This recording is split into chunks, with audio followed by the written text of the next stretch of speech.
8 anggota geng motor yang beraksi brutal di depan Pasar Cindi Palembang pada Minggu 6 Februari sekitar pukul 3:15 akhirnya tertangkap. Geng motor yang meresahkan masyarakat ini diciduk oleh tim Beguyur Bae Satreskrim Polrestabes Palembang dipimpin Katim Onca Aibtu Sarbani. Penangkapan sendiri berlangsung Kamis pagi 10 Februari 2022 di masing-masing rumah pelaku. Dalam penangkapan tersebut, polisi menyita 4 unit sepeda motor dan sebilah celurit.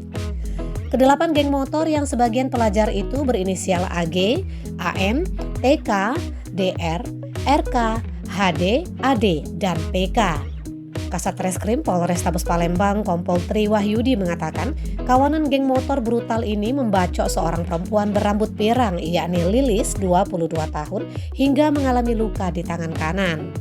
Sementara itu, korban Lilis ketika dipertemukan dengan para pelaku tidak mampu berkata-kata karena menahan emosi.